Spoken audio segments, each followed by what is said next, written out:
Thunder Grunt.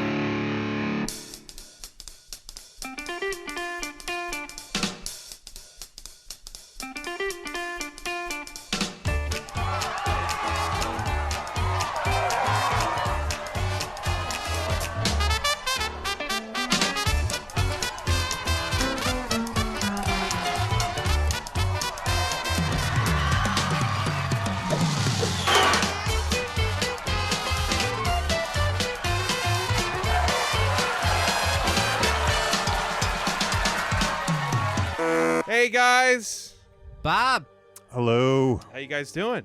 Doing awesome. Well, welcome to Writers Blockbusters, Yes. a podcast where we treat the final edit of a movie like the script. Why? Well, Jamie, the reason is there's several reasons which we're not going to cover right now. Anyway, so today, before we talk about a movie, we're going to introduce ourselves.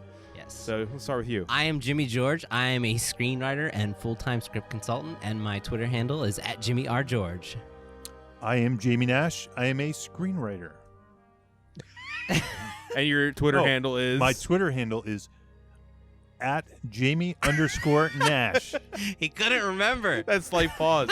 And I'm Bob Rose. My Twitter handle is @ThunderGruntBob. And then, I'm a person that does stuff. Anyway, we're going to talk about Shining, Dr. Sleep. Yes. What it should have been called. Jamie, how much did it make? How much So did far. it make? How much did it made a whopping... So far as of this recording. $18 million. Ooh. It's not. This is the second. This is the first. This is weekend? the second week. Second week. Second week. We're into week. Are we into week 2? Yeah. We're into week 2. Okay. Yeah. So, well, it's already underperformed Wow. as we're talking about it. 18 million. It is Yeah. not a blockbuster. No. No, it is not. Yeah. Jamie, do you know how good the original did? The Shining made $44 million in its opening week, so it's kind of on par with The Shining. I guess with inflation, though. With inflation, it made $44 million in its opening release. So not it wasn't a hit when it came out? No. though, it wasn't as bad as I thought. Yeah, that's way higher than I thought. It was gonna be. $44 million is not bad In the for that- 70s. in the I 70s mean, in yeah. that day and age, because there were probably blockbusters that made 60. Yeah. So it did cost $19 million, which is a lot of money for a horror flick. Yeah, back wow. in those days. And I said 1980, by the way. I was reading last Okay. night about 1980. I said 70s. May 1980. You were okay. close. Okay. how the original got voted for the Razzies, and Stanley Kubrick got a worst director That is just crazy. nomination. Wow. Stuff changes over Wow. time, man. Also, Wow. horror movies definitely kind of in a slum back then, even despite The Exorcist and some things. But, it was slumming a little bit for Right. him to do a Stephen King adaptation. This is like our fourth or fifth Stephen It's our King, fourth this right? year. This year. Just shows you. It's the And time. that's what I wanted to bring up. That's like, the times. do you right. think, I feel like we might have finally hit this oversaturation. I think so. I disagree that that's the reason this failed. No, you know that. yeah, you know I disagree. Here's my thing. I don't think the Stephen King aspect alone gets me to the movie at all. No. Or it's even that special anymore. There's so many Stephen King things And around. we're but 30 years into not things this- getting adapted. I judge them on their own merits, Yeah. basically, which I guess Yeah. you do anyway, but still. Also, I mean, it might have been an oversaturation thing with just proximity to it too. That's what I'm saying. Yeah. Pet Cemetery, Yeah. It Too. I mean, all this year. Yeah. And Castle Rock and Gunslinger, Stranger whatever, Things, Dark even Tower. kind of. Stranger Things is Like- essentially And just, that's like an homage. So yeah. right. It feels like that. Yeah. Why didn't this work? I think the marketing was just awful. That's honestly my opinion. But Yeah. I think it was Script. You know who Script Shadow is, right? Yeah, Jamie. yeah. Script Shadow. He has this article where he goes over every week how the movies did, the box office, and he was talking. He was the first one who brought up what you guys were talking about off the podcast was about the trailers don't show Yeah, that was what the movie is. the movie is The Shining 2, but it's not called Shining 2. It has, out of context, the dumbest title ever. yeah. What was Jamie, you said that your wife... Oh yeah, my wife asked me 3 times. My wife, a fan of horror movies. Right, She loves right. horror movies. We'd watch TV, and then an ad would come up real quick. Dr. Sleep, She'd be like, Dr. Sleep, that's a stupid title. What's that about? and I'd explain it to her. I'd say it's about Danny Torrance. He grows up. He has a further adventure. And she, oh, okay. But she wouldn't need that if it was called The Shining, Yeah. Dr. Sleep.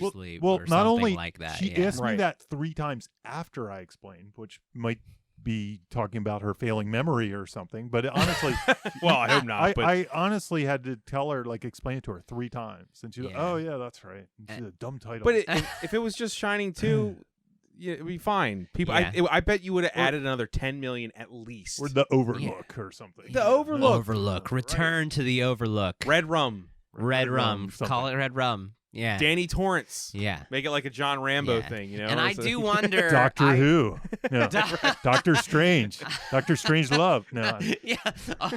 Right. I do wonder if Steven. I'm curious to see who made that decision because he Ewan signs off McGregor. on every Ewan McGregor. He was like, damn it.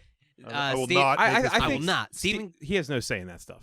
Are you sure? That's a studio. That's Yeah, totally studio. I would think it was a studio. Okay. I mean, it's possible that he has a say in that stuff because he is powerful. That's what I mean. But I bet you he doesn't. But has any? I bet they. I don't know. It's kind of the power of Stephen King. Has any Stephen King novel been renamed in the past? That's a question for our listeners. great The first listener will win trivia. 2 I don't know. Little Caesars pizzas. I don't know. I don't really. I'd have to actually. Stand By Me is called The Body. The Body. That was the one that popped into my head. But still, there's no marketing there for that. And then You know? Shawshank Redemption is called It was the Rita Hayworth. Rita and Hay- Shawshank. and the Rita Shawshank, Hayworth yeah. and the okay. So But that still doesn't apply here. yeah, We're talking about one of the most famous horror movies that ever was made. it makes no sense to And me you how don't it's not making more money. Right. You talked to. I mean, X-Men you Origins, talk to 10 Wolverine. There's a people- reason. Mhm. Yeah. who doesn't know The Right. Shining? It's so Right. iconic and This has nothing to do with recognizable. the script. It's just Yeah. like, Yeah. oh, it's No, it's relevant. It's absolutely it's relevant. relevant. They just it's such a simple thing. And I think part of this is because most people are enjoying the movie, us included. Yeah. And so it's kind of puzzling. It's an interesting puzzle why this movie is really not made any money. And I think when we start getting into, we'll get into later the logline and stuff. I think it actually is also a symptom of the movie, there is what some, it is. Yeah, there is something instructive to take. from it. Yes, Mhm. exactly. there's something. Yeah. Yeah. Yeah. Yeah. Still Shining 2. Yeah. It should be. It take should be. off It the- should be 50 million easy. Here's S2. here's the thing. Shiners. I remember though when Doctor Sleep the book came out, and Stephen King kind of was separating it from The Shining a little bit, Yes. and the book's even more separated Yes. from The Shining. Well, yes. It So- has little to do with. Well, I wouldn't say little, Wait, but it has less to do with. I'm assuming anyone listening to our podcast is already going to know the history there. Like Mike Flanagan had the job of making a sequel to both a book and a movie and merging them into He one did a thing. marvelous job. Marvelous job. But that like this there's I don't think there's ever been a movie kind of like this before or after like Yeah. yet. Well, yet. So but you know what I just- mean? just Like some can you think of a quick- precedent for this? But just some quick No. things though to talk about that. So in the book, the hotel burnt down. right. In the first book. In the first Yeah. book, And Scatman Crothers lives. Scatman Crothers lived. Yeah. In The Shining, the book we're talking about. And there were other differences too. Mhm. So It's a warm book. It's Yeah. about family. yeah, Yeah. So the sequel. You can watch the TV movie if you don't want to Doc- read it. Yeah. So the Doctor Sleep book didn't have all the Shining references in it Right. as much to play with because there were a lot of different things that Did you read the happened. book? I did not read the book. I did. It's Yeah. it's So you've read Doctor Sleep, Doctor Sleep. and Jamie, you have not. I have not read that. I have not. Okay. So we're clear on who has Yeah. and hasn't. Yeah. So keep going. So those are the primary differences. So Flanagan was kind of his thing was he made it a sequel to the Kubrick movie, and therefore the hotel still stood. He brought other references in that the book did not bring in. He sort of brought in the ending to the first book and made it the ending to the second Okay. book. Superman 2'd it. It's everything. the Right. like Yeah. the ending. The first book is Jack Torrance like in the burning down hotel Right, to that's right. save like to. That's right. Like, There was no And maze in the Stephen book. King publicly said that he now this like redeems it for him. Yeah, it's So now Stephen King likes the Kubrick movie because of this movie. Yeah. I it that's definitely a- tells a complete What story. a weird set of circumstances for a It's movie. so weird. I wish it was a hit for that reason. It's so weird. Yeah, it's really interesting. Yeah. I find that part fascinating. And It's really cool. And the for me at least, now it's been 5 years. I read the book 5 years ago because I think it came out in summer of 2014. I read it right when it came out. Yeah. I was on a kick. I was reading like a book a week. It was crazy. What, are you smart? I was pushing. They were all myself. Russian. right. Philosophy. The part of the book that's kind of I don't remember is the similar to many Stephen King books is it sort of fizzles out because it returns to the campsite where the True Knot is sort of like their home base campsite. Yeah. They live on the ashes of the Overlook. So there's like some so evil still they there. like or feed something. on it. Yeah. So like and it all like sort of climaxes there. So he sort of reverse engineered, given all that he had to work with between The Shining and the book, and I think it improves upon the book. I think it's like the best version of all the worlds combined. And if he did just make a sequel to the book, that would have even been more of a disaster financially. Absolutely. Oh yeah. Like, you know what I mean? We Like, were imagine, wait, what? imagine people getting excited for this without any Kubrick references in it. Yeah. It would have been a disaster. Yeah. Not. It could have been a good movie. I'm not saying that. There's a ton of stuff out there with him talking about this, Mike Yeah. Flanagon, 'Cause and that the was the- decisions, the decision making that we don't need to go into. right. But if you look it out there, he explains all the decisions and all the creative choices. I thought this was a sequel to Ready Player One. I didn't. Isn't it kind of weird that we had these two recreations? I have to in say, the last like 3 years. Can I say something too?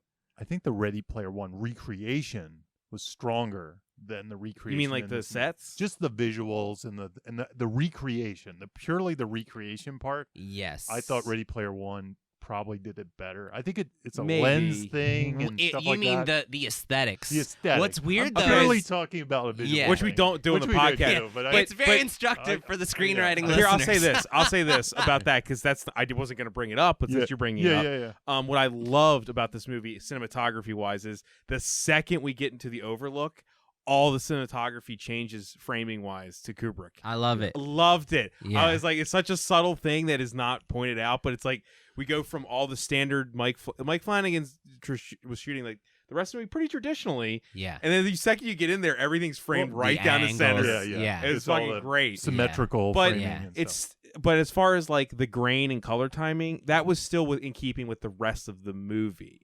Whereas I understand. Ready Player One was I agree, I literally agree. like. It's not really a criticism. No, I know. just I noticed was it. trying to give a reason for it. Yeah. Ready Player One was literally trying to mimic the film Exactly. itself. That's a it great- was trying to do a This- perfect impersonation. This was doing the aesthetic version of the actors playing the other actors Right, from the old. right. That, Yeah. So it's not. It's like it's a different thing. it's like 3/4 of the way there. You know? Yeah. Also, a weird thing, again, not really related to the podcast, but Kubrick, when he made. Everybody's signing off. Yeah. Yeah, like, oh When- God! when We don't want to hear this. he wanted to make a haunted house movie that didn't have the creepy vibe. Yeah, So and yeah. this movie is like the hotel's rotted and stained Mhm. and Yeah, yeah, yeah. peeling. I mean, Kubrick did have some creepy Well, stuff in there. it has been closed for 40 years. So Right. It No, has to it look should. like It's that. totally motivated. It yeah. should. I'm just saying that gives a good reason why it might And not look I was identical to the original expecting like a thing where he would like. I was glad this didn't happen. I was expecting like he would walk in there and then it would all just like CGI back, like yeah. all get cleaned up in his mind and turn and revert to like the With his 80s memories. again. Yeah, suddenly he's on a little tricycle. Yeah, I was happy they didn't do anything like that. I was happy they didn't do How that. do I get off? How do I Right, get right. off this They needed it. tricycle? I was expecting the tricycle chase. Yeah. But, Yeah. Right. okay. No, I was trying So- to defend the Ready Player One thing. So let's talk about Mike Flanagan. Yes. He's a local Fuck- guy. Yes. We For the listeners out there who don't know what that means, he's a local guy. This podcast is recorded in Baltimore, Maryland. Yes. And we are all in the Baltimore film circles. And Mike Flanagan is one or two friends removed from all of us. Mhm. I'm not going to say who, because but he's not. I will. Go ahead. I don't care. But So I'm good friends with John Waters. And, no, He went to the college that I went to Towson? a few years apart from me when it did Towson University. I when sometimes teach at. that Jamie sometimes him. teaches Right, at. right. That when I was going there and when Mike Flanagan was going there, they didn't have a film program.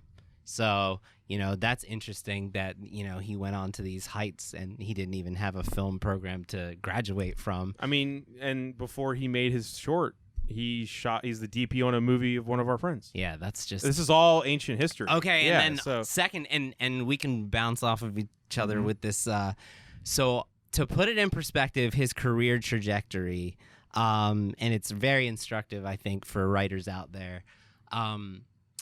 My first feature that I co-wrote and produced, Book of Lore, in 2006, played in a film festival in California, and alongside it, his short Oculus, and he didn't have anything else. yeah. Played alongside ours, and we had just made our first feature, and he's only at the short film stage. Yeah. And it was a shot-on-video short called Oculus.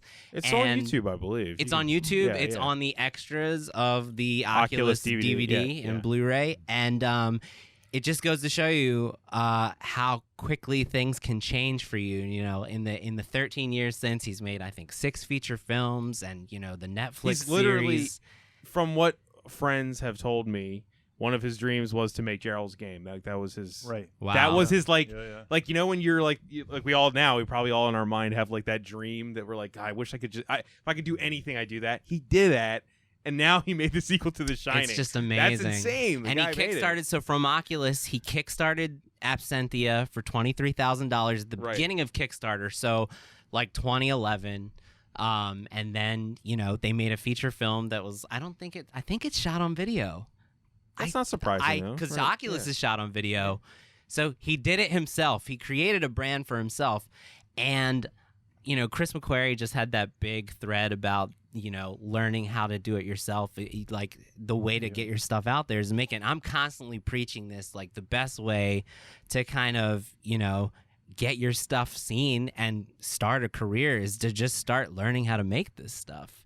And I think with that Chris McQuarrie thing, there was even a read between the lines that making it yourself is almost insurance against the disappointment that's going to come. Because if you're making it yourself and you're just doing it for that reason, then you don't care if you never get $1 billion. Right. Took the words right out of my mouth. I mean, all three I was of gonna us say, don't make stuff to become the next Mike Flanagan. You make stuff because you want to make it. That's yeah. That's I'm the sorry. best- I'm, yeah. I'm, I know. No, I knew I'm you weren't not saying that. but it's coming out like well, that. And I think that's a byproduct. No, that's Yeah. that's a part of his thread, because I think he basically says that's a byproduct. You're still doing the thing, but you're changing the goalposts. right. You know what I mean? That's So we're all doing the same well thing. Said. We're just changing the victory conditions. Right. Instead of the victory conditions being somebody's going to discover me, I'm going to get an agent, whatever, it's going to be I'm going to make something.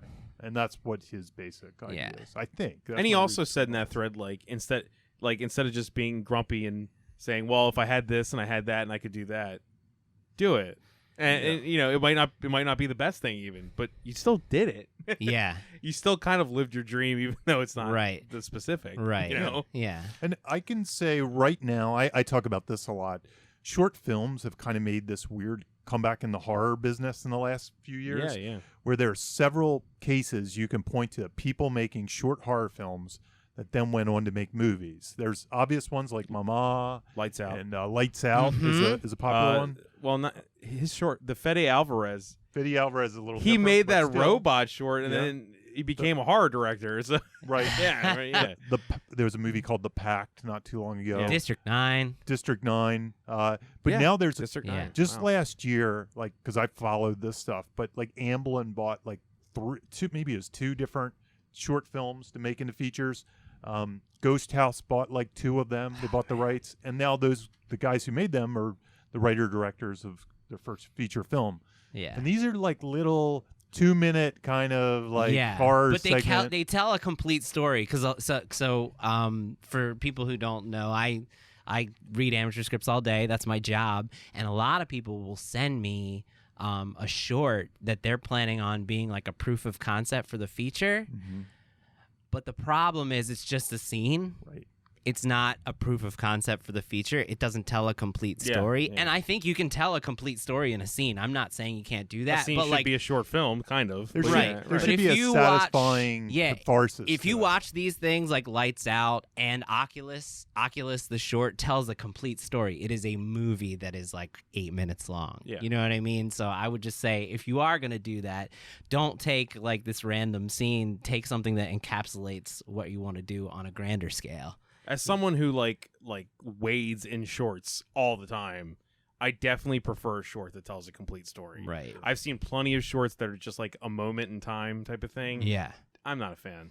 Like, yeah. Well, and I'm not a talking about fan. from a career Yeah. standpoint, trying to create your brand. It seems like these success stories that you're bringing up, are they telling complete stories? Some of them are. I think they all have some kind of cathartic ending. Okay. Maybe there's a to be continued at the end. Okay. A lot of them are just horror scenes that give you a bit. They're almost like the teaser before the movie. Okay, that so they shows the are evil. just scenes. Well, okay. In some ways, they are scenes. Like, it's a guy in a room and there's something making a noise, and it turns Right. out the noise was him all along. Right? Imagine, That's it, just as you a know? bad example, imagine if the Drew Barrymore opening to Scream was Yeah, a it's a short complete film. movie. That's a short That's film, it. though. Right, that's a Yeah, short like film. They're that's sort of like that. Yeah, yeah. Yeah. And so the last plug before we get to the true screenwriting is I will say that if you make these, there's no better way to advance your screenwriting knowledge than to put something on its feet and try to film it. Yep. You're going to learn about transitions and pacing and too much dialogue and what works and not, and on the nose and all this stuff. Also, All you're of gonna that find will your just- voice. Yeah, Yeah. it's the best way to learn about your screenwriting. Also, making shorts can be something you enjoy doing, and that could be you at meet this point in time. That could also be an end goal. yes. Yeah. We've got the internet, YouTube, Amazon Prime. You can make shorts. That could be what you do. Yeah. I know, And they're I'm gonna out be there that guy. forever, and that's what's great. Right. Like, yeah. I am constantly preaching to people like who are stuck, and they're like, "What do I do?" Like they're asking me questions. Yeah. They're asking the wrong questions. Like, how do I sell my script? Well, have you tried making something first, since you're not getting any progress, and seeing what comes from that, and the relationships that are grown from those Right. those experiences that lead to bigger things and lead to somebody like, what kind of scripts do you have? Like, let me check it out. So, yeah, give it a shot.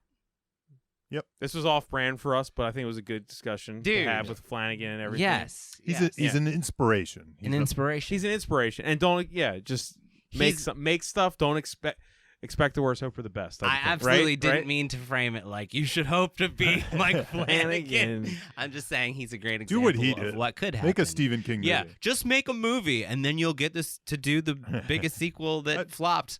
Most of the shorts I see of people who I know are making stuff to get noticed, I don't like. Mhm. But the people who are just making stuff because they really wanted to make that short, Yeah. those are the ones I love. Mhm. You know what I mean? So that's what I was trying to say. That's all. Gotcha. Yeah. It's like, it's like this is going to be my ticket. This is going to be my calling card. I don't mean that. Calling cards, I hate. Anyway. So jumping in is Dr. Sleep. It's a weird movie in some Weird ways. movie. It's a weird cheeseburger. A weird in some ways. cheeseburger. So And what is a cheeseburger, real quick, so we can remind our audience? a when we say Popeye's chicken sandwich. No. When we say cheeseburger, we just mean like this, the standardized movie with a normal 3-act structure, big movie. fun and games, Making movies for Friday night, making money, that kind of thing. extremely digestible and easy. And appeals to many people, Yes. not just a certain niche target. Right. audience. Like normal blockbuster Hollywood movies. Most of what we talk about on this Cheeseburgers. podcast Most is of what we talk cheeseburgers. about, Right. Except Like- maybe adaptation. That was the only one that might not have been Yeah. a cheeseburger. There's a reason we're not going to have a Lars von Trier episode because you can't talk about that script. That's right. God. Right. Okay. Anyway, go ahead. Yeah. So for that, what do you think? And it's a horror movie. The Shining was obviously a monster in the house movie, as far as Blake Snyder calls it. So the Yes. Save the Cat model, he has these different genres: monster in the house, full triumphant, out of the bottle, and they're patterns that many movies have that you can kind of follow. They're like kind of the 10, or I can't remember how many he has, the 10 different types of stories that are told over and over again. And one of them is Monster in the House, which is usually a horror movie. The Shining has one of these, and Monster in the House elements usually are there is a monster, so the ghosts or whatever in the in the hotel. There's usually a house, Or the just the hotel, hotel in The itself. Shining, Yeah. and the evil inside of it. Yeah. And then there's usually a sin that brings about the evil. In The Shining, what would you say? There's a couple things I could see. I think they're the same in both movies. Okay. It's addiction. Okay, yeah.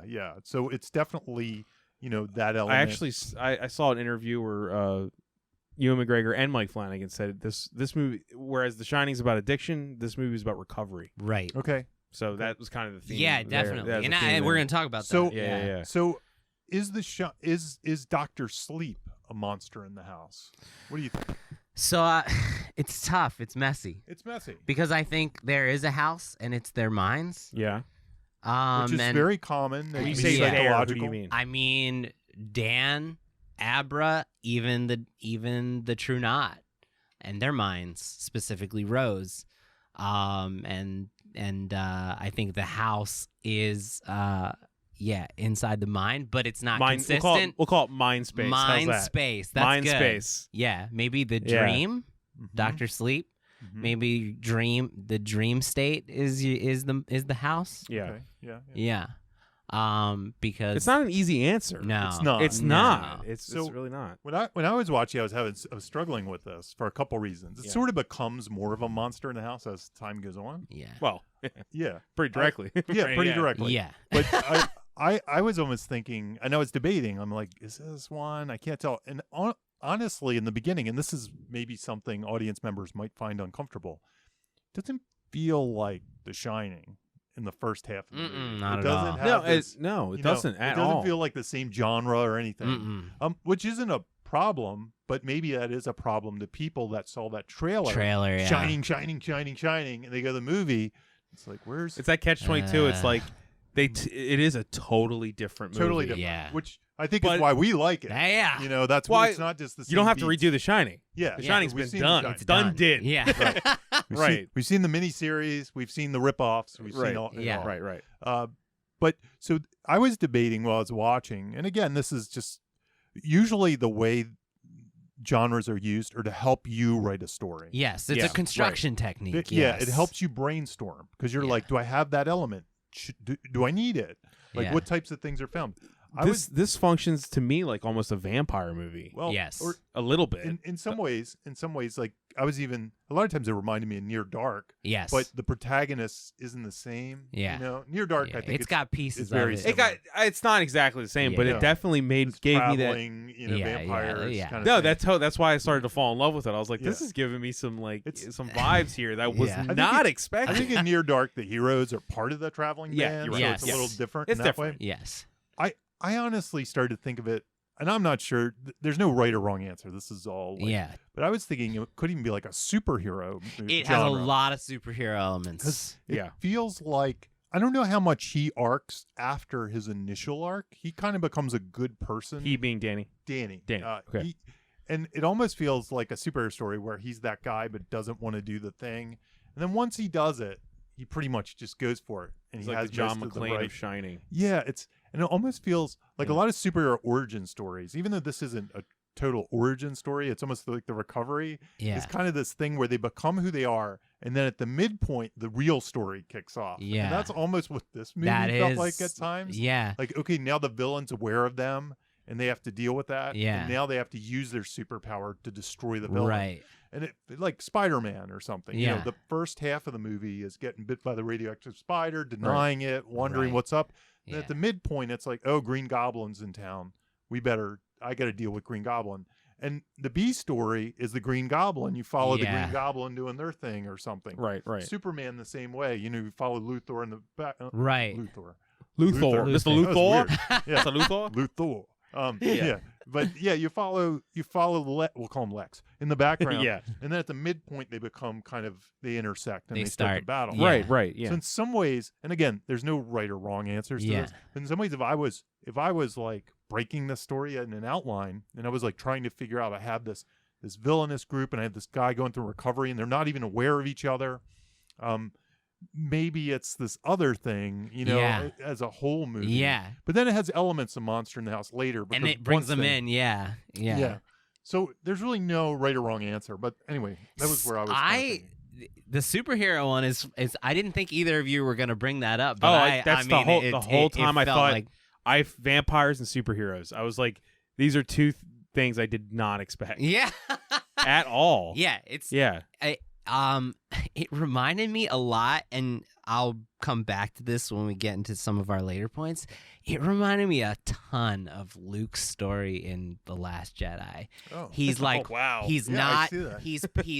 he's Jimmy just wants people to be he's pissed at this dis- podcast. he's disconnected from the Drinks shine. blue milk. He's been doing Right. everything. Instead of booze. He's been, drinks the blue milk is the booze. That's the booze, right? Yeah. He's doing everything is in his power to not use his Yeah, power, that's a and good he's thought. completely disconnected. And I think that this movie is saying, especially the second time I saw it, I went back. He had a Again. boyhood trauma with his father. Yeah. Shit. Yeah. No, Dan is doing everything in his power to not use his shine. Well, yeah, And- Obi-Wan's in this movie. Yeah, They- I know. That's what, and Obi-Wan, God. it's meta. Bob is so mad right now. No, I'm not. I just didn't even think There's about a Holoran that. Force Yeah, Ghost. I know. That's You're Yoda. right. You're right. Halloran You're right. is Obi-Wan. You're right. No, but and the story is kind of saying that because Dan has refused to use his shine, he has allowed the true knot to grow into power. And like I think this story is saying that if Dan had gotten recovered earlier, all these kids he would have gotten rid of the true knot.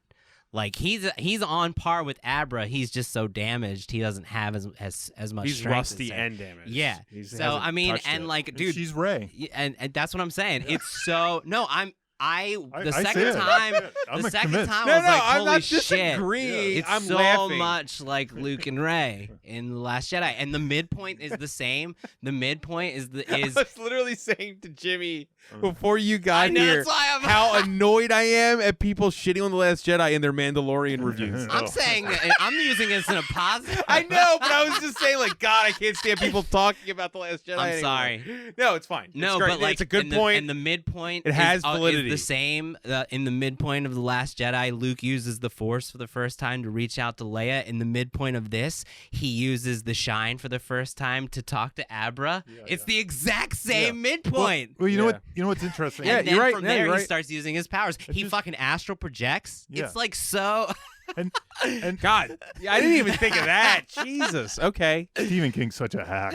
No, he ripped it off before he saw the movie. But I think that's really instructive because you wouldn't call Last Jedi a monster in the house. It doesn't feel like right. one. Yeah. So I think and that's the point. Horror movies aren't always monster in the house movies. Right. That's what we're trying to. And monster in the house point movies here. aren't always horror movies. Right. Like what about Bob or something? Could be a monster. Yeah, in the monster in the movie. house. Um, Yes. good oh pull, God, that's guy. a good pull. Great Yeah, Cable Guy, example. yeah. All kinds of movies like that. Yes. So Yeah.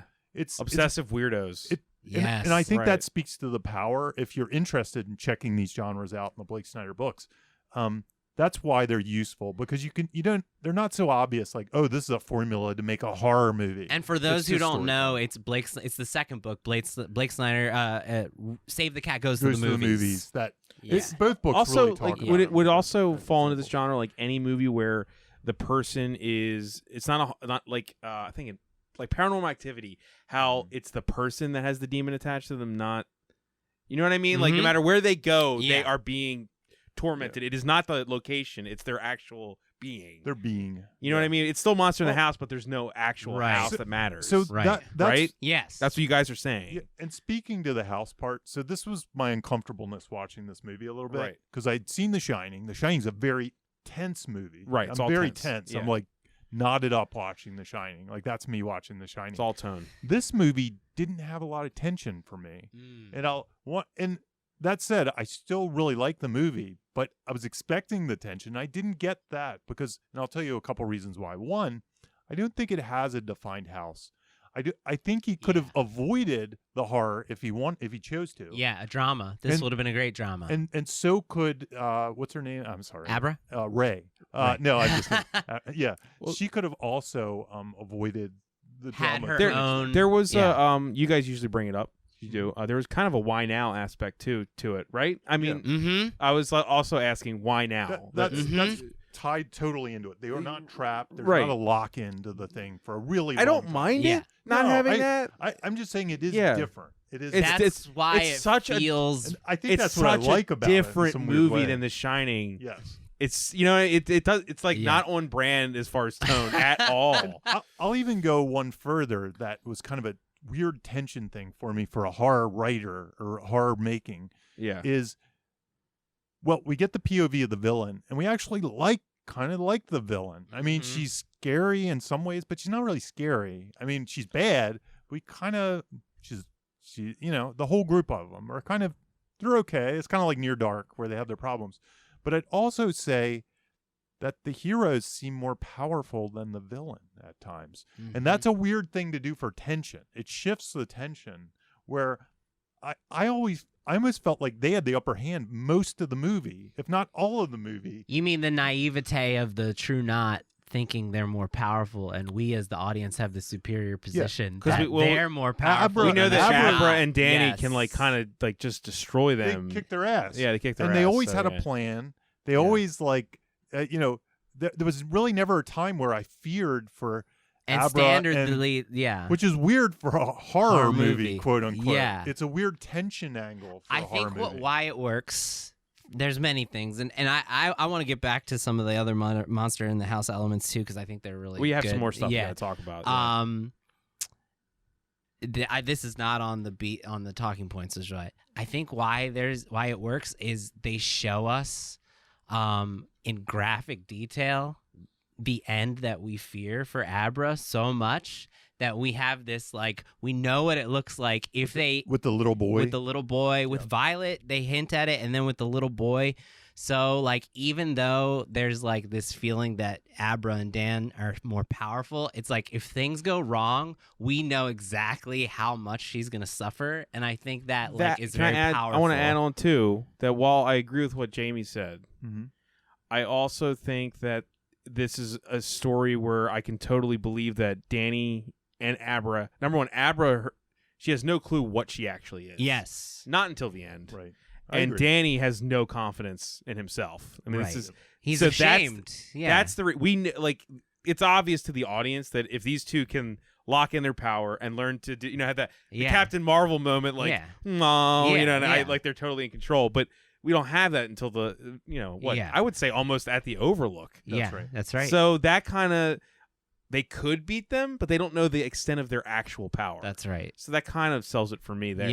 Yeah. Right? But I think what Jamie's bringing up is really I interesting think it's a valid point. Yeah, no, it's kind of fascinating to me that again, it's not a tense movie. It's not a very tense movie. Not until the end. I think it's like what's great I is think he was saving it for the end.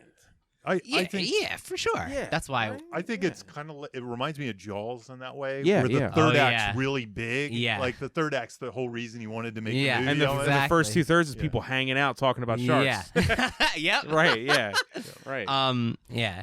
But I wanted to talk about the sin a little more. Do you want to? You do a great job of like explaining the sin. The sin. The theories, the sin is usually the techniques. Yeah, the sin is usually just. And it really is one of the eye-opening things about the monster in the house. It's kind of obvious once you see it.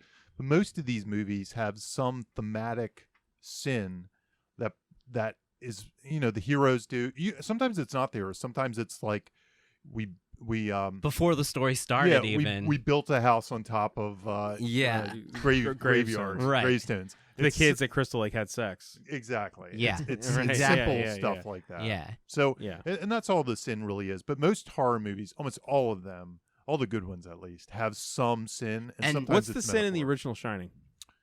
I think it's addiction. I think the alcohol and not just from Jack, but from the other people, the ghosts that you meet and you hear about who they are and their stories. Addiction or abuse or something. Abuse, something. Yeah. I mean, they have Dan and Jack have almost the exact same character makeup. Yeah. For this, I was like struggling, and then once I hit it, I was like, yeah, it's pretty obvious. And usually, the sin will be expressed in many different ways, like through many different characters, through like set pieces, through situations. And in this one, I think what it is, because like I want to make it clear, like I don't think anybody here is saying that like addiction is a sin, quote unquote. Sure, but it's from like a cinematic standpoint. We're talking like in script terms, right? Like so, I think the phrasing is more like recklessness and irresponsibility caused by allowing addiction to control you and to control your life. And if you look at like all the story, Abra brings on the monster because she refuses to stop looking in. She's abusing her power, so she's sort of like drunk on her new power, and all she has to do to keep herself safe is to stop looking in, but she can't because she wants to help this boy, and she wants curiosity to stop. killed the cat. So exactly, Yeah. But that's because she's abusing her power. It's addiction, and then Dan's addiction kept him from like nurturing Abra, from like finding Abra, nurturing others, and kept him from like stopping the True Knot all these years because he allowed his addiction to control his shine. And then the True Knot's out of control addiction is what leads to their demise because they can't stop themselves. They're like addicted to steam. I mean, if you watch those scenes, it's all shot like they're snorting coke. Oh, I mean, yeah, they're like it's drug addicts. Yeah. They are like, it's like a band sure. of addicts who are. I would assume the book would even probably use that imagery, Oh, right? I'm sure. Yeah. Like Stephen it's- King. I Stephen just, King. Right? Yeah. and so like in order to defeat Rose and the True Knot, how's Dan gonna shine? He's got to overcome like his demons and like control his addiction. Like, so it's all about like recovery, like you said. Right. Yeah, there's a certain amount of it too. I really don't have an answer. I think that's a good point. It's with great power comes great responsibility. You to know, it. I really felt Well, that. for Yes. Danny especially. And For then the Danny, end, Abra. Her, I think- it's figuring out the balance. Like, what do I do with But this they're power? abusing their power in wrong In ways. the beginning, she's One- abusing her. Abra is Danny, abusing Danny her power. doesn't live up to his potential, whereas she is like almost abusing it. Yeah, they're Right, both yeah, sides of the right. And then the coin. bad Yeah, guys yeah, are totally absolutely. abusing it Totally. for And immortality. it's Right. all expressions of that. and- Yeah. And usually, when we talk about good villains, So it's and Rose- responsibility is basically what Responsibility we're to an all extent. circling around is I think in responsibility. the Yeah, sure. addiction case, Yeah. he's using the addiction to deny his responsibility. Avoid responsibility. Yeah. And I think so when you have great villains, But he also didn't know of this world as much. he he did, knew and he about- refused to acknowledge it, I yeah, guess. he just And- kind of yeah. locked them away in the boxes. that. Yeah, and then, yeah. He's Well, I been. meant the True Knots I- at the very I see. beginning. Yeah. I'm saying he would have Yeah. like like maybe a year later, in 1981. If I'd also they would have come side hunting note, him. I'd love to count how many times Steven Spielberg has depicted memories as file cabinets in your brain. How many times has he done that? It seems You mean like Stephen King. Stephen He King. said Spielberg. Oh, Spielberg. Sorry. Yeah, it seems like I can think of like 5 movies where it's all depicted as your head is Yeah. a room filled with filing cabinets. Yeah, Right, yeah. SSD in SSD, in Dream- right, Yeah, Dreamcatcher, yeah, same shit, right. different day. When you Yeah. write yeah, as yeah. much as him, you gotta have rip that filing yourself off. cabinet Yeah. imagery, right? Yeah. But man, so yeah. So, and I was gonna say That's a hard question. Yeah, I was going to say about the villains. Villains, when you make a good villain in these kind of movies, so a good villain often, number one, you always hear the thing that the villain is the hero of their story, right? But one thing I often hear of with villains is that they're very similar to the hero, but they're kind of the hero without any moral qualms about just doing the thing. Spot Yeah. on. And that's exactly what we see here. It's like Yeah. these kind of polar Yeah. opposites. Yeah. So then you can kind of, let's say the theme is about responsibility and how to use the power and that stuff, you can kind of wage a debate over the course of a movie. One side is doing this, one side's doing that, and another side is doing that. And then, come to a happy medium in the end, Right. or somebody finds the Yeah. balance. And that's where you And land. whoever wins out, yeah. And the villain is also there to teach the audience and the character a lesson. And they're like the opposite side of the lesson. And sometimes their side might look a little more attractive and like win out in the argument. Right. Sometimes the actual piece might have you actually start like Black Panther or something. Have you start to actually the audience sympathizes with the actual villain. Absolutely. I don't think that happens here since they're eating kids, but I think that's the one downtick. Yeah, that's it. Yeah. Those rooting influencers, and I didn't break down the rooting influencers. how for dare that. you, Jimmy? Everyone's But- favorite. We talked about in the last In the last episode, for episode, those who yeah. didn't listen, rooting influencer techniques, and they are ways that you get the audience, things that you have the character experience or do that makes the audience care about them. And the True Knots have they some. They have and them. then then you they- can use them and you can manipulate the audience that way by giving them the rooting influencers and then suddenly turning them on their head. And Well, if that's there's what like- this one does. If there was like an job of. anti-rooting influencers list, the top number one is like violently killing a child. Well, so it's the opposite, right? Loves right? kids, kills kids. Kills kids. And if you flip that over, loves Right, kids, right. that's a rooting influencer. So if Yeah. you take those same rooting influencer strategies and you reverse them, that's how you get like a feeling of hate and scare and fear over a character. But I found a quote from Rebecca Ferguson, who plays Rose, and it speaks exactly to what we were just talking about. I didn't put my finger on the responsibility aspect of it, but I really do think that addiction is like staving off responsibility. Now that you're saying that, yeah. It's all she tied in. said, I loved the human aspect of Rose the Hat. What she just wants to do is love, support, and serve her family. And that's responsibility, you know? And that's like this aspect of them that we're like, we understand. You at least understand why they're doing what they're doing. Right. And that's like, It's that's clear powerful. cut. Yeah. It's not confusing. Yeah. I love Yeah. that. Yeah. I think that's Yeah. what makes them great villains. Yeah. And they also they're cool. They are. They're That's another interesting. thing. I know it's a small thing, but like Danny's kind of a bummer. You know, he's kind Danny- of boring. He's boring. He's Yeah. he's boring attic. He bummer. works on kids' trains and lives in an attic. Right. Yeah. He's No kind of a TV. bummer. Whereas they're like these cool, like, you know, Yeah. Fleetwood Mac. Something. Yeah, they're like a traveling. Yeah, they're a traveling band. Of, Yeah. yeah, roadies. Like they're Yeah. cool people. So in the outline is a good question. You wrote, I think it was you. Is there a half man? Yeah. That's a So- good question. So Half Man is monster, another you. monster in the house element that's not always there, but usually there, and it's usually somebody that's encountered the beast, and sometimes that beast has literally left them torn in half. and the most famous one we always point to is Quint. That's where the Quint. label Quint. came from. It's another Blake Snyder term. It's another one that's part of the monster in the Quint house. from Jaws is a half man. half man. They're often a mentor. They often know how to, like I said, they've dealt with the beast. They might have a plan how to defeat it. something Right. like And that. it's pretty obvious.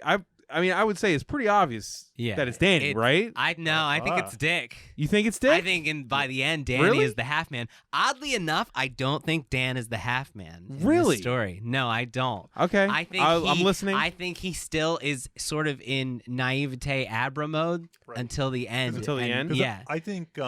I think Dick knows the bigger picture, the Yeah. wider I world. mean, Dick got killed. Yeah, Dick is killed, right? He's a half man, and he warns him about the bigger forces and more evil and stuff. He's Right. got his eye on the higher thing. I think he was the half man in the first in the movie, first too. one, he's he's the half man. I wrote down on the paper. Sorry, Bob. I wrote Dick Obi-Wan Halloran because like he was alive I mean, in the he's first also- movie, yeah. and now he's a ghost. He's a in the Force second ghost. movie. Yeah. He's a shine ghost now. He's a shine ghost, Yeah. right? And God, yeah. it could just be the Force.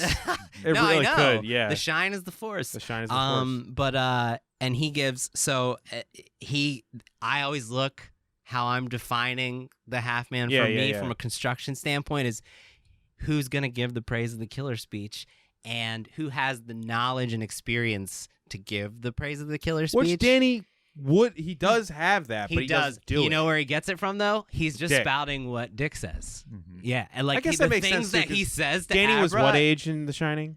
He's what? he's 5, like- 6? 6, Yeah, 5, he's- something. So yeah, I mean, he probably Yeah, and he the has- trauma is all he can remember. He can't remember and he- specifics. And he shut out the shine ever Right, since. right. So he's Yeah. only had like that one experience. yeah.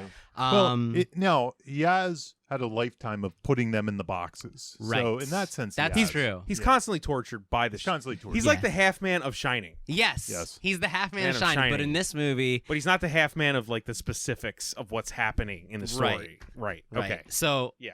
praise of the killer speech, it took us like 30 episodes to bring it up once, and I feel like we've done it like 10 times since. This is something I learned in a Robert McKee horror seminar, and it's basically and it works in comedies, it works in dramas, it works in any genre, whoever the antagonist is. There's someone who's wise and has experience with the antagonist, and for horror movies, it's usually somebody who's like survived the monster, like he said, and Quint, yeah. Yeah. And they give like Quint's, I mean the Indianapolis The is Indianapolis the speech. ultimate praise of the killer speech. Yeah. Jaws is kind of the blueprint for all yeah, this. Man. And Dick gives one of my favorite Praise of the Killer speeches I've heard in a very long time, and it's like the perfect. Yeah. It warns the character and the audience about the power of the villain that they're trying to face, and he says, "If these empty devils ever found you when you was a tyke, you'd be dead. They eat screams and drink pain, and they notice that little girl. They might kill her, might turn her, or might keep her until she's all used up, and that would be worst of all. You can't let them." It's like, ooh, yes. Yeah, I mean, and from then on, like, the audience and Dan understands, like, okay, like, we have to do something about this. That's the moment that changes Dan's mind. Right. Yeah, 'Cause he like realizes, the praise of the killer speech. He has. It's his personal lock-in, right? Mhm. Yes. When he actually decides to do something, Which is pretty late in the movie. Oh my God. How late was that? Like 54 minutes. Oh wow, you were keeping track of the time. That's why I went back the second time. Oh wow. Time Okay. it. So Yes. I Yeah, mean, if wow. we jump to that, the weird structure. a Yeah, little let's bit. Yeah, jump weird to it. structure. Yeah, do that. So 54 minutes, that's the lock-in. So when we talk about structure, I like to figure out what the lock-in, basically meaning the moment where the hero has a goal, there's an obstacle in the way, there's some big stakes, if they don't accomplish the goal. And the hero, it's kind of a point of no return. Like the hero has Right. to do something or decides to do something. Right. And there's no turning back, really.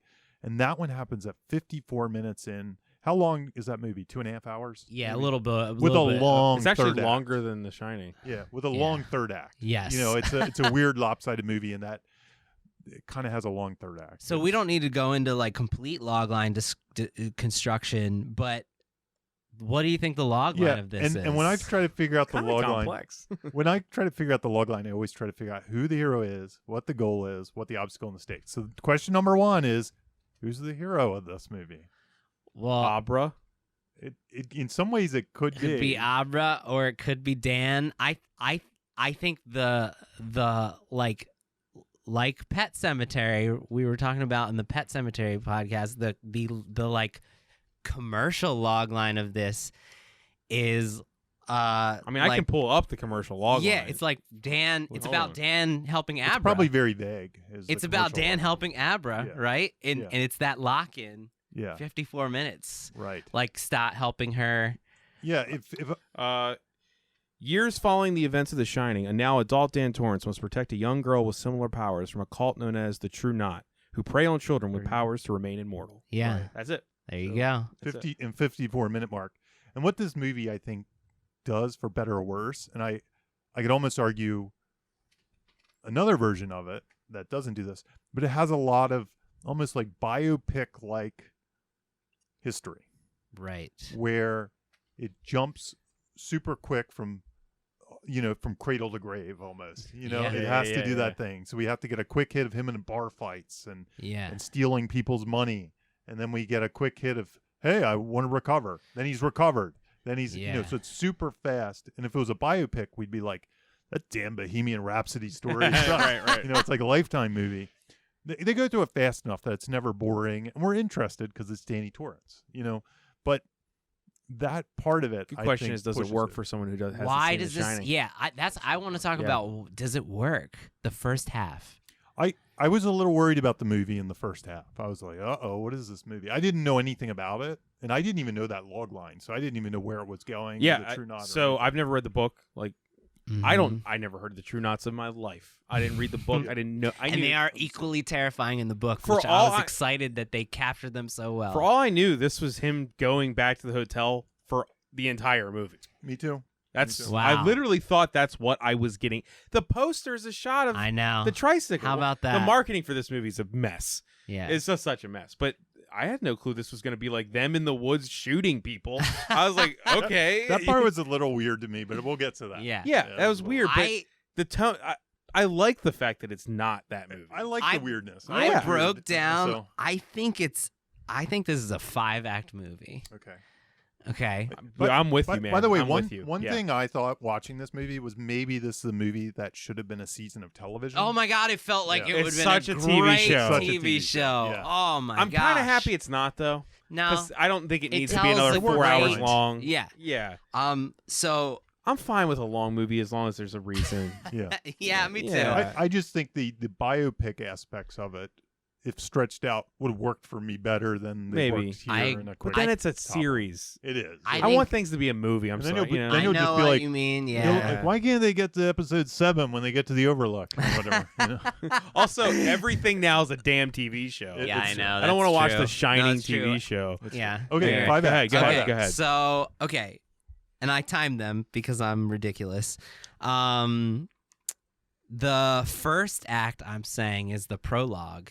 And it's so funny because the first time I watched this, that lock-in, I was like, man, this lock-in is really late. Because we've been doing this so many times, you sort of get used to looking for the when's the lock-in? That's going to be the end of Act 1. Well, no. What do we say the definitive lock-in is on this? The lock-in, Jamie explained it earlier. It's when Marty has to get back to the future. He's now in 1955.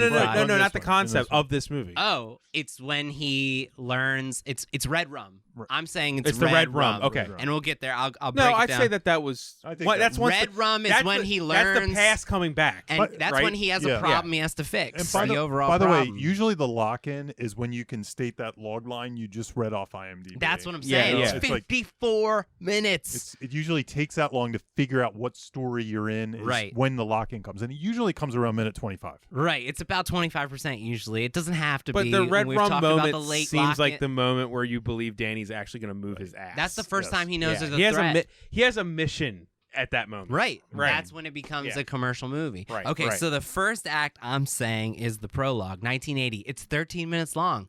That whole section with Danny and his mom it doesn't feel like 13 minutes to me, No, but I it didn't feel timed that way. it. It's 13 minutes. Speaking of short films, Yeah. it's Yeah. like the That's little a short film. the short film of what happened And- after The Shining. And it Mhm. sets up. Yeah. There's a scene on that scene is crucial on the bus bench or wherever bench, the beach bench with where Dick comes, Mhm. and Yeah. Dick. It sets up all the questions. It sets up. Dick's like, one day you're gonna teach somebody, and he's like, no, I am not. I'm not gonna do that. And he's like, okay, I want you to know this box. I want you to learn this box. And if anybody comes to get you, since you're not willing to shine anymore, at least you can learn how to capture them and, Mhm. and keep them from harming you. But it Right. sets up the big questions for Dan's character, which is all of these are introduced in the prologue. Will Dan ever shine again? Because he says he won't, and the whole movie builds to that. right. Will Dan turn what evil comes for him against them? That's what Dick says. This is how you're going to do it with the Right. box. And will Dan ever teach someone else how to shine like him? Those are all set up in that prologue. That's like the purpose of the. So that's like, I think that's first Right an there. act itself. Goals too. Goals for Dan, just for Dan, though. Just for Dan. Yeah. And then the second act is 2011. I'm saying, Right. it's 30 minutes. Right. 2000. I had no idea it was that long, and we set up the before world for Dan searching for help and purpose. He says, "I need help" at the end of it. Abra discovering her power. She says, "I can do that," and we see her use the power for the first time. And then she has that first connection with Dan on the Right. chalkboard, and we see Yeah. the True Knot expanding their team. We don't see him kill anybody in that second section. We see them expanding the team with that girl, and for the long run, showing, and we get to know the family and the problems and the world building Yeah. and the rules of the monster. So we sort of get our before worlds for each of those three sets of characters. And then 43 minutes into the movie, we have 8 years later. Mhm. 43 minutes. Yeah. Insane. And then it's Dan's in recovery. And I think that this is like a third act. Like Yeah, right. And it's like a 10-minute act where teenage Abra reaches out on the chalkboard, the True Knot hunts and kills the baseball boy, and then Red Rum hits the chalkboard at 54 minutes. And I think that's when we get that lock in. And then Then you get The Shining too. then you get yeah. That's yeah, The Shining too. Then you get the movie. Yeah. Right. It's so weird. It's strange because especially so with my studio hat on or something, can you imagine the movie starting after he's recovered? That's the way probably it would be Right. in the future. Maybe there was a There would have been a prologue. line. It would have been a No, line or something. Yeah, there would have been a prologue. He gets It his would- 1 year chip. He gets his chip. He's in the Yeah. meeting. Yeah, and right, he right. says something that he's struggling Yeah. or something. Right. Yeah. And then you go from there. That would Yeah. have been the typical movie. Yeah. And instead of having this long history Right. kind of that happens. You before. said And the- biopic is a great well, way in some to ways, But conceptualize catching up as with you a said too, person Jamie, like over time. this merits it only because this is a character that we actually have history with. I mean, I think you're right. I think Yes. If it wasn't, we could have started with the chip. That's So- a good we could have call. been like, so, yeah, so what I'm warning, like for new writers, is this it's not a method- lesson. This method works because I was really interested in Danny Torrance and seeing what Stephen King did with Danny. Do you think Torrance. it's premise delivery then for this? I think as for a sequel? this it works. I would worry if this was just a out of the box non-sequel. Oh, man. I type this up and you're following this guy in recovery and you're like, what's this movie about? There's this other group. Right. I'm not really interested because he doesn't really have huge obstacles. It's like I No. want to recover. Boom, he's recovered. Yeah, and then I he wanna has do to the- maintain recovery. I'm a good guy now. I work. Yeah. There's the dead. We have to there's the like cat. I be shine. interested in this character to even stay awake during those scenes. You know what I mean? It's just in some right. ways it's 55 minutes of pure exposition is what it is. I know. That's what it is. It's all set up. It's all set up. It's 54 minutes of setup. and it works. but it's not exactly plot.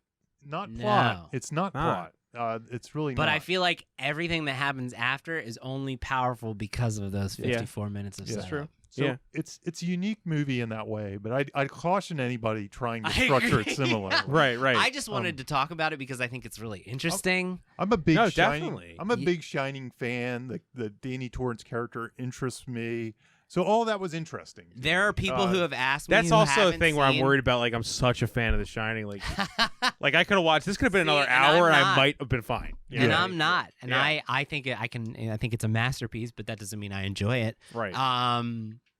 And for me, I thought it enhanced the first movie. But You got there that are Stephen people, King thing going. Yeah, going back to talk why we're talking about this, I feel like that's one of the reasons why the marketing is weird because it's a movie with a 54 minutes of setup. I think that affects the way you can sell this story. Sure. Yeah. I think it's all sort of tied together. The failure of its like financial failure, I think, is oddly tied into the way that this is constructed. Sure. Yeah. Even though I think it's a fucking awesome movie. Yeah.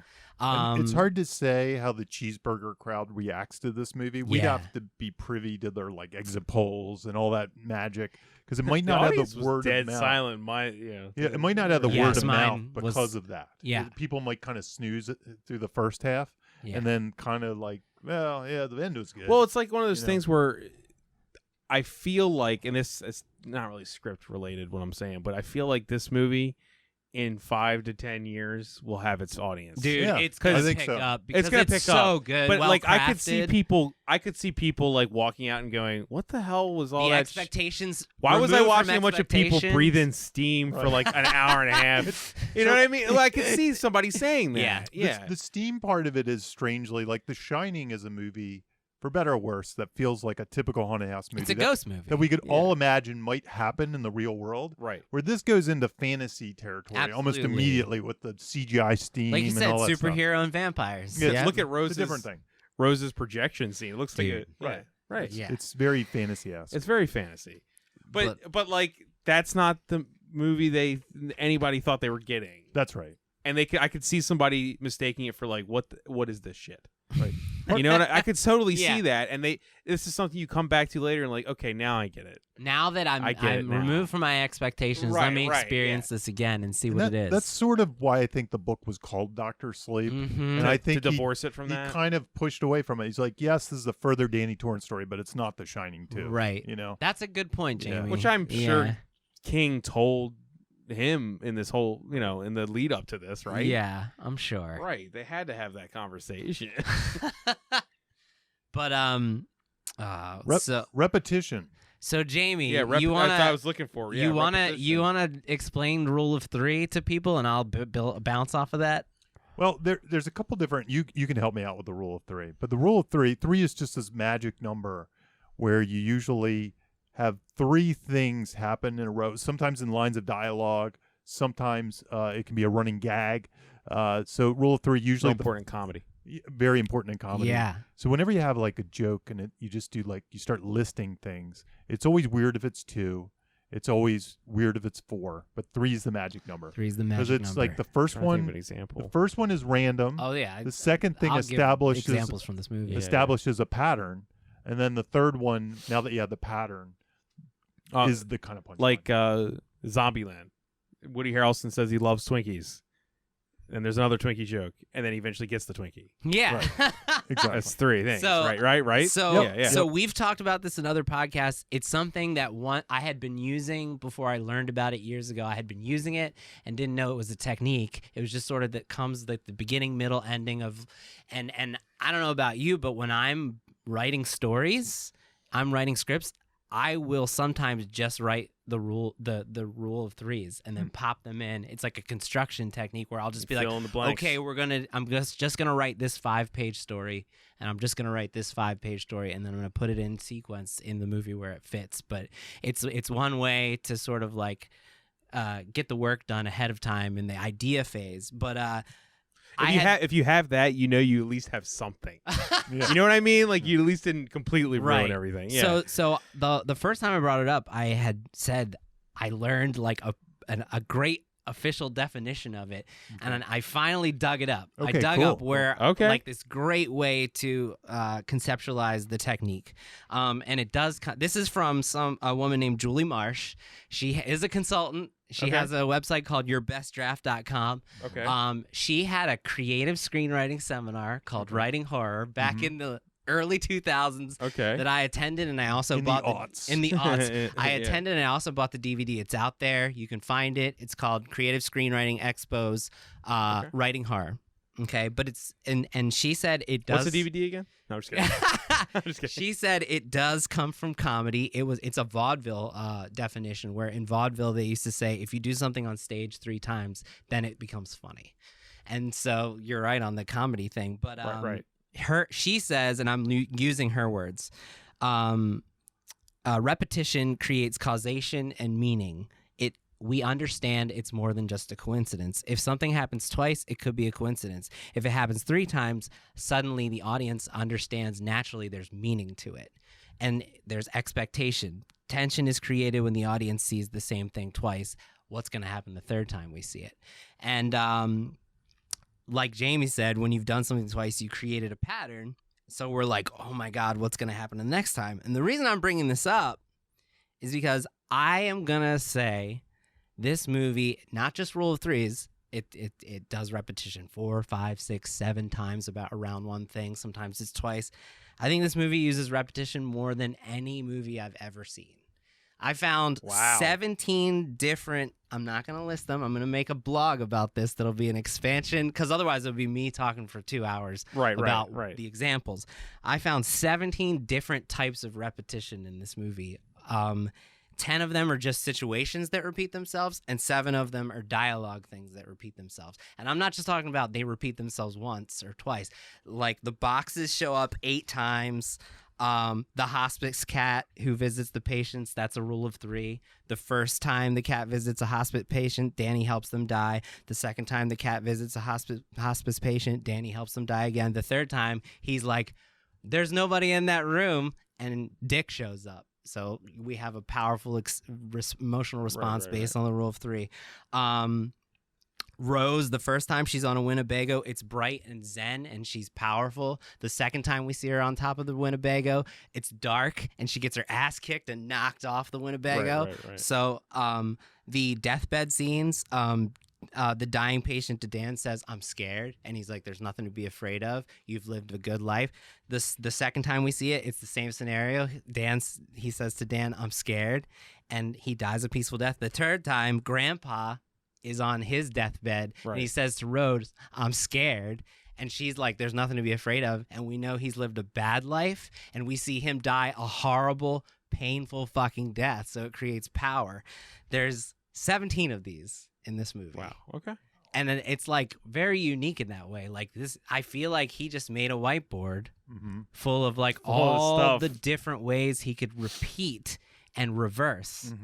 And I mean, dude, there's like the take your medicine in the when we meet Dan, he's beating somebody up, beating Take him your almost to medicine, death. and And he's then like, the take end is- yeah, right. your medicine. And then when Jack offers him the thing, he's like, says- are you gonna take your medicine? Right.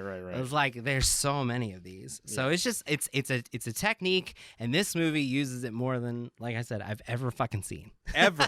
Ever. Ever. 17 times. And then Well, I've got my script repetitions you need to read. right. it's something I use a lot. I once saw no, a technique, yeah. and this is less rule of 3 and more rule of 2 that basically said when you're outlining a script, like you could do the exact same thing in a different way in the second half. So first you do it one way, Yep. and then in the second half you do it another way. I remember the example. I think it's in that book, My Screenplay Can Beat Up Your Screenplay. And he uses Star Wars as an example. So it was kind of like Perfect. big ship chasing small ship, and then It's the people escape from the ship and something. And then in the second half, he was like, it echoes all those things. yeah, it's You the can kinda look at it. escalation factor, right? Yeah. Yeah. It's almost like he does a different version of Mhm. it. Yeah. Yeah, there's something when you're in like the whiteboards phase, creating opposites, like making lists of opposites. think- And this is a I great think you could do it example. 3 times. if Both you wanted to. thematic, visual, even. Yeah, Yeah, you yeah. can do a lot. I mean, that deathbed one, I didn't notice it the first time. And the second time, like where there's like 2 deliberate long scenes with peaceful, beautiful deaths, and I'm scared, Dan. There's nothing to be scared of. And then Grandpa, I'm scared. You know, that was like a really powerful moment in the movie, yeah. and I didn't realize that it was a repetition. I mean, I would even say, if I had to pull one out of my butt for this movie, the one that stood out to me the most was Jacob Tremblay's death scene. Yes, the kid's death yeah. scene. Oh yeah, versus Rose the Hat's death scene. yes. Oh yeah, Yeah, And there's those like two there's seem there yeah, exactly, and straight even up. Dan has the same repetition where all the Right. ghosts get. Mhm. Yeah, I mean, Right. yeah, exactly. Like you said, straight up. straight up. So it creates like more emotional resonance when we Yeah. start seeing it at the third and the fourth because we know what it's gonna feel like, and yeah. Also, it, like, interestingly, like, kind of had like the True Knots are the gang, and it kind of made the hotel ghosts that I loved we it. know and love. We like it kind of reframed them as this like gang of ghosts Mhm. that live in this hotel. Yeah. and they're doing the same sort of thing. They feed off her steam. They feed which, off her steam, which I right. didn't notice in the first time around. I thought they just like killed her. No, they feed off They of feed it. off of her steam the same way that Right. Rose has been. It's great. Right. I love it. Well, it reframed the original ghosts. That's what I just thought was interesting. Mhm. you I know? never really thought of them as a gang until you said that right Well, now. I mean, like the one thing that I thought was interesting about that is that the way that he actually had them as a gang over top like of her. they're a team. Who we've never that's they kind of something swarm like zombies. that was in like some ways. I guess that was a premise delivery thing, sort of, because we've never seen like all those ghosts together as like here's all your favorites. They're showing them in a new way. Yeah, and they're all actually separate entities that work together as one. Okay, all right. We kind of didn't have. That's good, dude. That was an answer to a question. Yeah. Like, was it the hotel? Is it just an evil fucking hotel, or was it? Yeah. Were these people at one point? Yeah, I was interested. know? That my favorite thing about that was, I think that it's ambiguous in The Shining whether the twins are bad. They're sort of just 'Cause they were just murdered. show up sort of as a warning to Danny, and They're cursed. and this feels like they're a part of the team. Like I was like, oh, they're bad shit. Like Well, I think it was kind of positing that if you die there, you become part of the team. You become You're cursed to right. be part of the team. So and I think this movie does do a good job of showing that like people die if they're murdered, they die with as much pain as like the people who live bad lives sort of become like Right. vengeful. Like I could see that I could see the baseball boy becoming like a vengeful ghost in this story world. You know what I mean? As opposed to the old guys on the bed who are like, I've lived an okay life. Right. You know? Yeah. No, that's a good point, man. The repetition thing. I didn't It's pick up on massive. that. I didn't- 17. It's insane. I'm sure I missed some I mean, too. if you could feel it, yeah. it all feels like a mirror. But Yeah. You all said something about POV. To Yeah, me. Yeah, POV, so the first time I watched it, I was trying to figure out where the surprises come from. And I'll use Sixth Sense as an example of what I mean. This movie does a great job of using point of view to manipulate us. And the Sixth Sense, when we meet what's his name? Is it Cole? I can't remember. In the When Sixth we meet Sense? in the Sixth Sense, when we meet Bruce Willis, he's alive. Mhm. And we are experiencing the story through his perspective. And it's the perspective of a man who is not a ghost. And then he gets shot, and it cuts to years later, and we are seeing the story still from his perspective, and it has created this expectation in us that we're watching the perspective of a man who's alive. And the only reason the twist works is because our point of view has been manipulated. He's sort of like an unreliable narrator. Like he doesn't know. We're seeing it the way he sees it. And then they tell us, all this perspective you've been seeing is not from the perspective you thought it was, and suddenly we're like aware, and the surprise works because of the manipulation of point of view. So this movie like does some really awesome weird shit with point of view. It does dream within a dream shit twist. It does superior position. Dick. It's like so. Right. I'll give you the examples, and I think the first time I saw this, I was like, what the fuck is the significance of that town shot? You remember the shot when he arrives into Teeny Town, and it's like this weird forced perspective where the town is exactly the same size on screen, and then it pulls back and it's this tiny town. And I think that was saying, okay, everything you think about the perspective of what you're watching is going to be twisted and unexpected. And I didn't understand I was like, there's got to be something fucking significant about this. It'd be funny like, if it wasn't that. Mike Flanagan's going to, he's going to listen to this. It just look like, cool. He's not listening to this. Don't worry about no, that. I know. But, it just looked cool. So, okay. Or you can just go, yeah, that's what I meant. I'll explain my theories here and how I think the movie uses techniques. Dan, when we see his point of view, when he sees ghosts, we see ghosts. And that's what we know. Right. We understand that's when when we're seeing things through Dan's eyes, he's seeing ghosts. Right. We understand what that feels like. Abra, we see her perspective when she's looking in, and we understand what it looks like when she's using her powers. It's very specific. Right? And the same thing with Rose. So we have now expectations for what each three of these people's perspective look like. And then comes the supermarket where the surprises start. Abra looks in and we're like, okay, she's looking into Rose. But bam, Rose turns it on her head and starts looking into Abra. And it's like that's our first big surprise in the movie. Like suddenly Rose is in her head and we thought she was in Rose's head. Right. Dream within a dream, right? It's fucking weird. The second one is Abra's bedroom trap. Rose looks into Abra's head, and then she gets there, bam! It's not Abra's head. It's actually Rose's head that Abra has put into a trap, right? And so those are like based on the expectations that they created. And then on the way to dig up the baseball boy, Dan says, like, how'd you do that? And she's like, it's a trick. I've never done it before. And then she goes inside his head. And so now we're seeing Dan's perspective completely different. So like all of a sudden all bets are off. And we don't know what it looks like for any of these people. Also, to add to this, I think we talked about this in the It podcast, It Chapter 2 podcast we did, how we talked about undefined breaks its own rules, undefined character powers, and all that. Yes, this movie is it somehow kind of sidesteps that, but to some degree we have literally no clue what these characters are capable of, or why, or how, at all, at any time. I couldn't believe it worked for me because I'm big on the marzipan. Right? No, that's what I'm saying. Is like it worked, and I didn't question.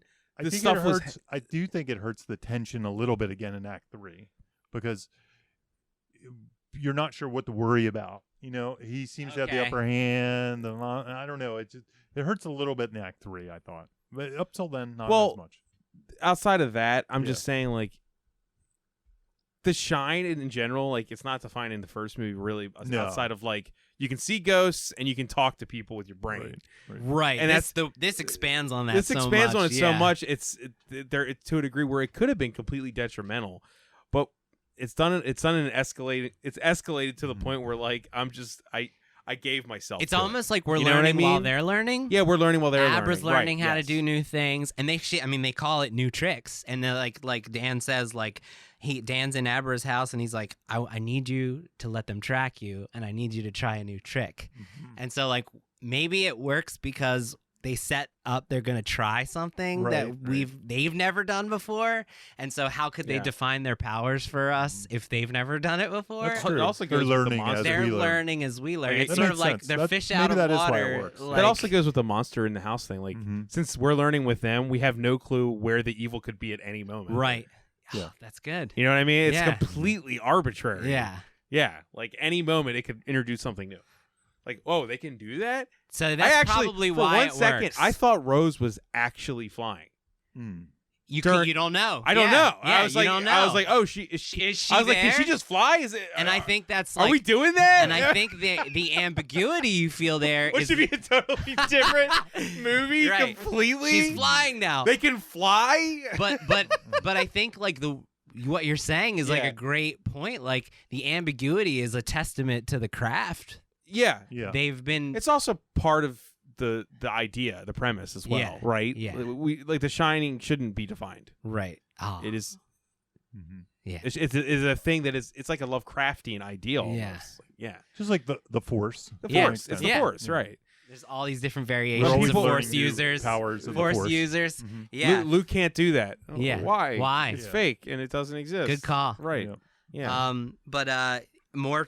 I just was posing that all the surprises in the movie work because of our perspective and the way that our perspective is manipulated. Right. The trapping the true knot in the woods. We think what we're seeing. We don't know what they're gonna do. Right. So we very well. There's a part of me that was like thinking it was Abra sitting there on the bench when they lure him in, and she swaps the perspective. It's not Abra. It's a stuffed animal. Mhm. You know.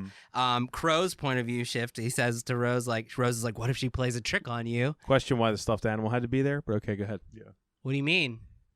Why did there need to be anything on that table? Oh, Well, yeah. I was thinking the whole thing's kind of cinematic because why start shooting after they find out there's the Right. stuffed Just animal? start shooting that. It's because of movies. I It's guess. a movie. Yeah. Good call. Right. I didn't really think about that. Why do you need it there? It could be nothing. Yeah, right. But she did use the baseball glove. If I can touch the baseball glove, I can see. Maybe there's some physical. There's some kind of tangibility tangible. thing. Yeah. But and then the best one is and the big POV shift with Crow's POV Mhm. when he's like, I got a trick too. Mhm. And then whop, he's behind her and he drugs her. Yeah. And then it just keeps going, man. Like Crow has Abra sedated and tied up, but surprise number one, Dan enters Abra's body, something we didn't know he could do, something we've never seen They can before. possess? Oh, Okay. shit. Right. And then surprise Right. number two, Dan forces Crow to crash, something we didn't know he could physically do that, you know? And once again, that's a surprise based on our point of view. And then the Overlook Maze is the best one, and they get pretty fucking literal with it. She says she enters the Overlook Maze, and she says she thinks it's Abra's head. And she says, "You've made some improvements since the last time I was in your mind." And Abra says, "How do you know we're not in your mind?" And we don't know either. And then twist, Rose says, "This isn't your mind, is it? You're just the bait." We're actually in Dan's mind. So it's all fucking perspective and the Right. manipulation. And my favorite one is they give us superior position, because a lot of the time we're not given superior position in this movie. They give us superior position. They show Explain us. what superior position is. Jamie, what's. Superior position means you know something that the characters you're typically following don't know. Right. And So like we saw the killer, but the Ethan protagonist Hawke has Dan it. didn't. Right. Right. And Okay. so my favorite example of using perspective to manipulate our emotions is we saw them bury the boy. They could have not showed us them burying the boy, but we saw them bury the boy. So this whole 20-minute buildup of them getting to the boy Yeah. has more like tension, because we're like, shit, what's gonna happen when they fucking bury this dig up this corpse? Right. Like oh my god, I don't want to see that. Like, Right. and what if he's not there? There's all this tension created around giving us the superior position that, like, if they just take away that one moment where they're burying them, we feel none of that, and we're just like, I wonder if he's gonna be there. They're looking for something. Right. So I thought this was like a masterclass in using perspective to like manipulate our emotions. And I didn't think of that the first time I saw it, but the second time it was like very noticeable to me. Yeah, you have a superior position for seeing it twice. Yeah, exactly. Wow, I saw it once last night. I'm sorry. That's why. I No, was it's like, okay. It's okay. It's like it's just gonna be me talking. I See, don't want to talk about. Well, you had two more last things. One more window characters. Okay. Yeah, what are window characters? Okay. For help us. So me so for that. window character is like Wilson in Mhm. Castaway. So Right. you need Not Home Improvement. you need it's who the characters talk to. It they serve many functions, but basically it's like how it sounds. They give you a window into your character and how they're feeling. Mhm. And without them, we don't understand how the characters are feeling about like the situation that's going on. That's how you track the theme and how the character is growing or not growing. Someone to talk to. Someone to talk to. And this one I feel like is a great example. Like everybody that Dan talks to shows you a window into Dan and what he's feeling and how he's shifting. Definitely. And also Crow, most scripts that I get from clients when they have a villain, they don't have a window character for the villain to allow you to understand how the villain is feeling about the situation that's happening. Like a Bob from Batman. Yeah. Yeah. But 89, Bob, 89. I mean, you barely learn anything. This Yeah, one, yeah. Crow's function is to allow us to understand how Rose is feeling about the things that are happening. In every single scene, he's debating with her, like, I don't think we should do this. You know that we're running out of steam. I kept laughing every time they were saying we're running out of steam. God, yeah. Stop blowing air up my ass. Right? But it's just a great example of how to use characters to like give you Bob. Insert fart jokes. I know. I was gonna say there's so many steam puns. Right. But yeah, I had two more, and then confessional scenes. Do you use confessional scenes, Jamie? I do. I think I do. I think and window characters are often the source of those, but there's I'm trying to think. In Will Martel, we were talking about him. Bill Martel writes a bunch of books. I remember one of the first books I ever read in screenwriting is it's called Secrets of Action Screenwriting. Great book, little blue book. But he called them Hamlet moments. And he said you had to give your character Hamlet moments to express like their inner feelings and stuff. And they need someone to unload on. They need somebody to unload on. Sometimes it can be a message on an answering machine. So there's all kinds of ways you can do it. Yeah. But I think there are definitely a couple times in your movie that typically there are these Hamlet moments or confessional scenes. He has two of them, but the big one, he has the one at AA talking about his dad. AA is a very common one. Yeah, I mean, that's where you... Therapy. I learned this from Jack Epps Jr., who I've brought up a couple times. He consulted for me a couple times when I was learning the craft. He wrote Top Gun and Dick Tracy, and he used to be the head of screenwriting at USC, and he did a seminar that I went to once, and he called it confessional scenes because he used... the Toy Story example of when Toy Story is talking to Buzz, he's in a crate and the lighting. When Toy Story is talking to Buzz? When Woody is talking to Buzz. Woody. Okay, yeah. He's in the crate and the lighting on his face looks like he's in a confessional with a priest. And he's talking about his. It's usually where the character talks about their fatal flaw. They admit their problem, and it's sort of the moment. Like it usually comes either like end of Act 2 or Dark Night of the Soul, where the character's I am the source of the problem, and I need to get a handle on it if I'm gonna overcome this main story problem. And like Woody says, what chance does a toy like me have against an action figure? I should be the one who's strapped to the rocket right now, not you. This one, so would like Al from Die Hard is my next example. Are you serious?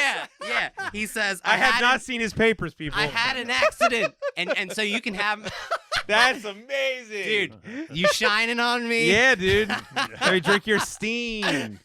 Now for my trick. Jamie, what's next? Jamie's going to juggle the microphones. Jamie's out of steam. Listeners are out of steam. And it can be supporting characters. That's the thing. Al has, that's one of, the most famous ones. Right. I shot a kid. I had an accident, and he admits, and then, the next time we see the scenario, he's, admitting it.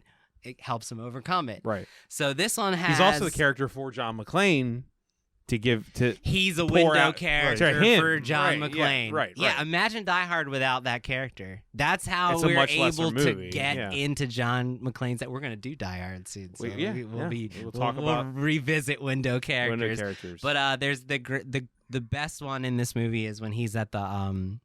His dad is pouring him a drink. And he tells the story of how, and that's another technique for the confessional. It's usually a person telling a story about their lives. So Al is a great example. He's telling a story about their lives. And Dan tells a story about being guilty that he could see the black flies on his mom and she's dying, and he was ashamed and he couldn't look at her, and she saw that, so he wasn't able to like kind of console her in death the way that he ends up doing to all the old people in hospice. Yeah, right. So yeah, it's just another great tool. There you go. Window Yeah. characters. That's Yeah. good. I don't think Window and have Confessionals. we talked about window characters? I don't think before so. on the show? One, we brought it up in one episode, but yeah, it's a really good way to use. I mean, honestly, I think great scripts, all the characters that talk to the main character are window characters in some way or another.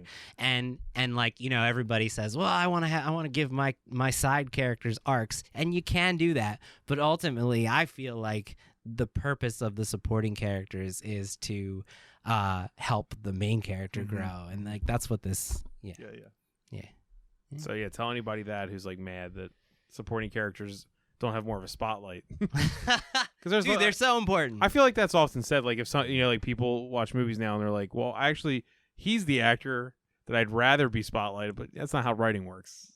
Right. He's a side character. Exactly. He serves a function in And writing. There's plenty Right. of scripts, I'm sure I'm guilty of it, where you fall in love with the side character and then they start in controlling your story. All of a sudden, for 30 pages, it's this other person When they shouldn't be. Right. Right. Yeah. Yeah. Okay. Well, That's all I got. That's the end of Jimmy's massive Dr. Sleep thing. I'm sorry. No, I mean, I think you covered everything I would want to talk about. So yeah, exactly. I think you should publish it and put it on Kindle. I'll put it in $2 an download. tag Mike Flanagan in the link, and then That's right. move on. He'll hire you. Well, I guess the last question. What did we learn? I learned that a 5-act movie could be like satisfying, and even though it's not making money, I think it's a very commercial movie.